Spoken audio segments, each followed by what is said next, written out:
Hello नमस्कार दोस्तों, मैं अनुज वर्मा आप सभी लोगों का स्टडी 81 पर स्वागत करता हूं। आज हमारा टॉपिक है इतिहास।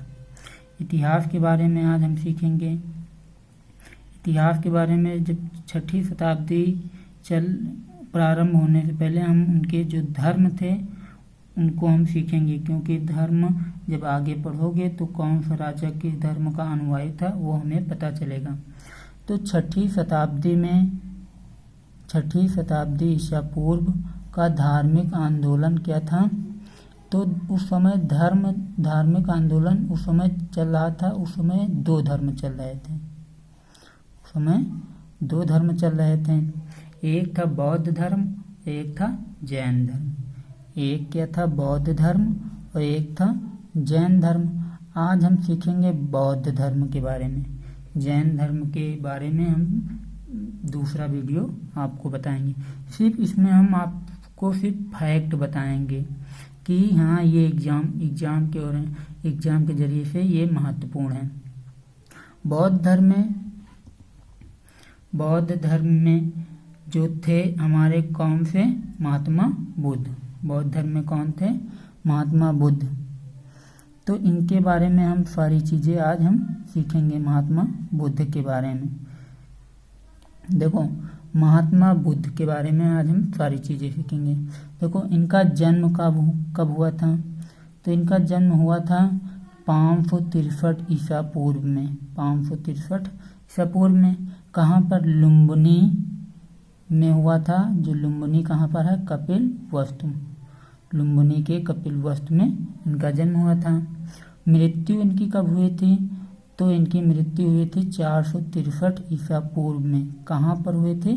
तो कुशीनगर में इनकी मृत्यु हुई थी। किसका? महात्मा बुद्ध का। फिर इनके पिता का क्या नाम था? तो इनके पिता का नाम था शुद्धोधन। क्या नाम था? शुद्धोधन। ये शुद्धोधन इनके पिता किस गढ़ के थे? तो शाह के गढ़ के ये प्रधान थे। जो महात्मा बुद्ध के पिता क्या थे? शाह के गढ़ के प्रधान थे। उनके पिता का नाम शुद्धोधन था। माता का नाम क्या था? तो माता का नाम महामाया था। माता का नाम महामाया। फिर इसको कहते हैं माया देवी। जो माया देवी थे वो किस वंश की थी? तो वो थी कोलिय वंश की। किस वंश की थी? कोलिय वंश की थी। बचपन का नाम महात्मा बुद्ध के बचपन का नाम क्या था? तो सिद्धार्थ था। महात्मा बुद्ध के बचपन का नाम सिद्धार्थ था। इनकी पत्नी का नाम क्या था? तो यशोधरा था। इनकी पत्नी का नाम यशोधरा था। पुत्र का क्या नाम था? तो पुत्र का नाम था राहुल। पुत्र का नाम राहुल था। और इनकी मौसी का क्या नाम था? तो प्रजापति गौतमी इनकी मौसी का नाम था। महात्मा बुद्ध की मौसी का नाम क्या था? प्रजापति गौतमी। फिर इनका एक चचेरा भाई था। चचेरा भाई, तो उस चचेरे भाई का नाम था देवदत्त। उस चचेरे भाई का क्या नाम था? देवदत्त। अब देखो, अब आता है फिर 29 वर्ष की अवस्था में घर त्याग दिया था। घर त्यागा। और इस त्याग को बौद्ध धर्म में, जब महात्मा बुद्ध ने 29 वर्ष की अवस्था में घर त्याग दिया, और इस त्याग को बौद्ध धर्म में क्या कहा गया? महाभिनिष्क्रमण कहा गया। इसी त्याग को क्या कहा गया? महाभिनिष्क्रमण कहा गया। फिर देखो, सांख्य दर्शन के गुरु थे अलार कलाम। सांख्य दर्शन के गुरु कौन थे? अलार कलाम। फिर शाक्य कुल में जन्म लेने के कारण इन्हें लोग कहने लगे शाक्य मुनि। शाक्य कुल में जन्म लेने के कारण इनको लोग कहने लगे शाक्य मुनि, क्योंकि देखो इनके पिता क्या थे? वो शाक्य गढ़ के प्रधान थे। तो वो शाक्य गढ़ के प्रधान थे, तो इसीलिए इनको शाक्य कुल में ये जन्म लिए थे, और इसीलिए इनको कहा गया शाक्य मुनि। फिर देखो, फिर आता उपदेश। फिर आता क्या? उपदेश। तो प्रथम उपदेश इसने कहाँ दिया था महात्मा बुद्ध ने? तो सारनाथ में दिया था। सारनाथ कहाँ पर है? वाराणसी। और सारनाथ में ऋषि पत्तनम में सबसे पहला उपदेश इसने दिया था। और इसी उपदेश को क्या कहा गया? धर्म चक्र प्रवर्तन नाम दिया गया। बौद्ध में क्या कहा गया? धर्म चक्र प्रवर्तन नाम दिया गया। फिर देखो, मगध के राजा बिंबिसार ने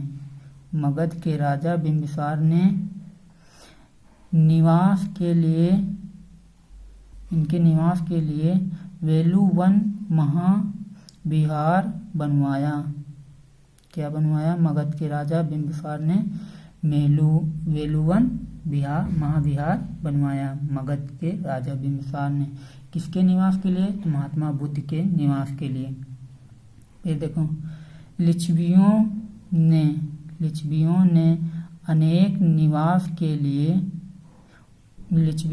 उनके निवास के लिए महावन में प्रसिद्ध कुटाग्रशाला का निर्माण कराया।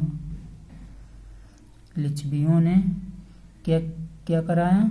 तो उनके रहने के लिए महावन में क्या कराया? कुटाग्रशाला का निर्माण कराया। फिर महात्मा बुद्ध ने अपना अंतिम उपदेश दिया सुभद्र को। फिर 80 वर्ष में शरीर त्याग दिया। जो महात्मा बुद्ध थे उन्होंने 80 वर्ष में शरीर त्याग दिया। और बौद्ध ग्रंथ में इसे क्या कहा गया? महापरिनिर्वाण कहा गया। और बौद्ध ग्रंथ में जब महात्मा बुद्ध की मृत्यु हो गई तो उस समय बौद्ध ग्रंथों में जब महात्मा बुद्ध की मृत्यु हुई तो शरीर त्याग दिया, तब उसमें समय बौद्ध ग्रंथों में इसे क्या कहा गया? महापरिनिर्वाण कहा गया। और महात्मा बुद्ध ने तृष्णा या इसको कहते इच्छा की खोज की थी। महात्मा बुद्ध ने किसकी खोज की थी? तो इच्छा की खोज की थी कि हाँ, अगर कोई भी इंसान अपनी इच्छाओं पर कंट्रोल कर लेता है तो सारा सुख पा सकता है। लेकिन आजकल के इंसान अपनी इच्छाओं पर कंट्रोल नहीं कर पाते। फिर आगे देखो, फिर आता हमारा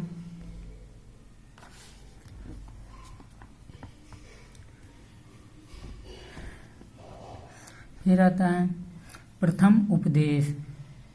प्रथम उपदेश में चार आर्य सत्य कहा है। जो प्रथम उपदेश था उसमें आर्य सत्य कहा है। देखो कौन कौन सत्य हैं? 4। जैसे दुख, पहला दुख, दूसरा दुख समुदाय, दूसरा क्या है? दुख समुदाय, तीसरा दुख निरोध, चौथा दुख निरोध गामिनी प्रतिपदा। ये 4 आर्य सत्य महात्मा बुद्ध ने अपने प्रथम उपदेश में दिया था। और अष्टांगिक मार्ग 8 मार्ग बताए थे। अष्टांगिक मार्ग जो 8 मार्ग बताए थे। सबसे पहला क्या है? सम्यक दृष्टि, दूसरा सम्यक संकल्प, तीसरा सम्यक वाक, चौथा सम्यक कर्मांत, पांचवा सम्यक आजीव, छठा सम्यक व्यायाम, और सातवां सम्यक स्मृति, और 8वां सम्यक समाधि। ये 8 अष्टांगिक मार्ग बताए थे। ये देखो, और महात्मा बुद्ध ने त्रिरत्न भी बताए थे। कौन कौन? बुद्ध, धम्म, संघ। ये 3 रत्न बताए थे। फिर देखो, शून्यवाद के प्रवर्तक, जो शून्य की खोज की थी, तो शून्यवाद के प्रवर्तक नागार्जुन ने मध्य अमेरिका में इसका वर्णन किया है। फिर त्रिपिटक, देखो 3 पिटक भी हैं। त्रिपिटक कौन कौन? एक है विनय पिटक। इसके शिष्य कौन थे? तो ये थे आनंद। विनय पिटक के आनंद किससे संबंधित हैं? तो संघ संबंधित नियम इसमें बताए गए हैं। 3 पिटक थे, तो उसमें से पहला है विनय पिटक। विनय पिटक तो इसमें संघ संबंधी नियम बताए गए हैं। अठ कथा बताई गई। अठ कथा किसके बारे में? तो महाअट्ठक के बारे में इसमें अठ कथा बताई गई। दूसरा आता हमारा फुट पिटक। फुट पिटक के रचयिता उपाली थे। फुट पिटक किसको समर्पित था? उपाली को। इसमें क्या बताया गया? सिद्धांत और उपदेशों का संग्रह किया गया है। फुट पिटक में सिद्धांत और उपदेशों का संग्रह किया गया है। इसमें भी अठ कथा कही गई थी, तो वो किसको समर्पित थी? कुरुंदी को समर्पित थी। इसमें भी अठ कथा कही गई थी, वो कुरुंदी को समर्पित थी। फिर तीसरा था अभिधम्म पिटक। अभिधम्म पिटक जो किसको समर्पित है? मोगली पुत्र तिष्य। मोगली पुत्र तिष्य को समर्पित है। अब इसमें क्या बताया गया? तो दार्शनिक सिद्धांतों के बारे में अभिधम्म पिटक में बताया गया है। और अठ कथा क्या थी? तो महापच्चरी अठ कथा थी। महापच्चरी अठ कथा थी। फिर देखो, फिर आता है बौद्ध शिक्षा केंद्र क्या था? बौद्ध शिक्षा केंद्र क्या था उस समय? तो नालंदा था। उस समय क्या था? नालंदा था, वल्लभी था, विक्रमशिला था। बौद्ध शिक्षा केंद्र जहाँ पर बुद्ध जी की शिक्षा दी जाती थी, वो कौन कौन थे? नालंदा, वल्लभी विश्वविद्यालय, विक्रमशिला विश्वविद्यालय। और विक्रमशिला की स्थापना किसने की थी? तो धर्मपाल ने कराई थी विक्रमशिला स्थापना। अब देखो, इसको महात्मा बुद्ध को एशिया का ज्योतिपुंज भी कहा गया। एशिया का ज्योतिपुंज भी कहा गया है। इसको इंग्लिश में कहते हैं light of Asia. Light of Asia, Buddha का जीवन। इसको किसने कहा था? तो एडविन एर्नाल्ड ने इसको कहा था एशिया का ज्योतिपुंज। Edwin Arnold. फिर देखो, फिर आता भिक्षुक। अब उस समय बुद्ध के समय में भिक्षुक कौन थे? तो बौद्ध धर्म के प्रचारक। बौद्ध धर्म के प्रचार के लिए जिन्होंने संन्यास ग्रहण किया। बौद्ध धर्म के प्रचार के लिए जिन्होंने संन्यास ग्रहण किया, उन्हें क्या कहते थे? भिक्षुक कहा गया। उस समय भिक्षुक किसको कहा जाता था? तो बौद्ध धर्म के प्रचार के लिए, जो बौद्ध धर्म का प्रचार करने के लिए जिन्हें संन्यास ग्रहण किया, जिन्होंने संन्यास लिया, तो उन्हें ही क्या कहा गया? भिक्षुक कहा गया। फिर दूसरा था उपासक। किसे कहा गया? देखो, गृहस्थ जीवन व्यतीत करते हुए, गृहस्थ जीवन व्यतीत करते हुए बौद्ध धर्म अपनाने वालों को, गृहस्थ जीवन व्यतीत करते हुए बौद्ध धर्म अपनाने वालों को उपासक कहा गया। देखो, गृहस्थ जीवन व्यतीत करते हुए, जो घर के जीवन को भी घर बार में भी लगा है, और जो बौद्ध धर्म को अपनाने वाले होते हैं, उनको क्या कहा गया है? तो उपासक कहा गया है। फिर देखो अगला पॉइंट, तृष्णा को छीड़ हो जाने की अवस्था को ही बुद्ध ने निर्वाण कहा है। जो तृष्णा होती, इच्छा होती, इच्छा की छीड़ खत्म हो जाने की अवस्था को ही बुद्ध ने क्या कहा है? कि यही हमारा निर्वाण है। फिर अगला पॉइंट, विश्व दुखों से भरा है। जो विश्व है वो क्या है? वो दुखों से भरा है। बुद्ध ने उपनिषद में लिया है। बुद्ध ने ये कहाँ से लिया है? उपनिषद से लिया है।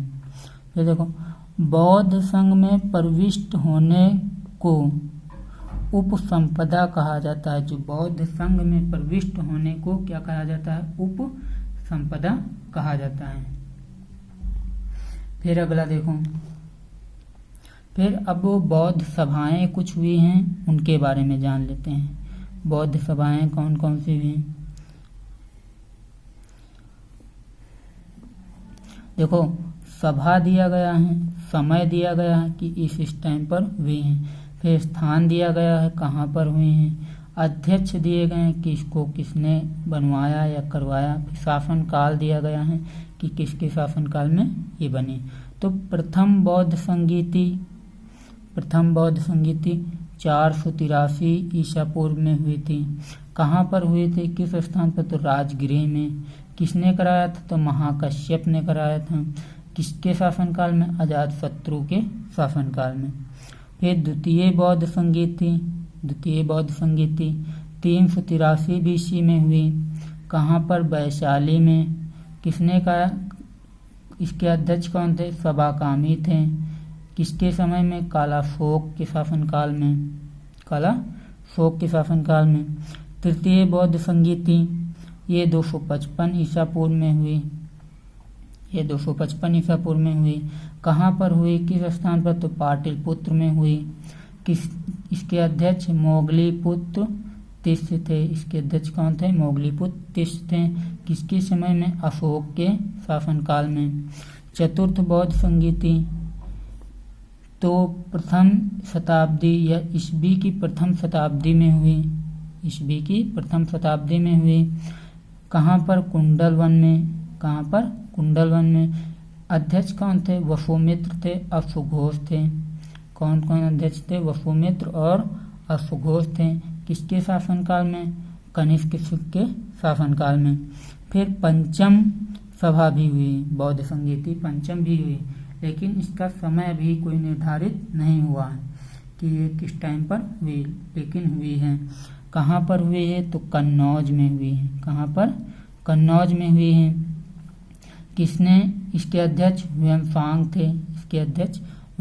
थे। और टाइम पीरियड किसका था, हर्षवर्धन का टाइम उस समय चल रहा था।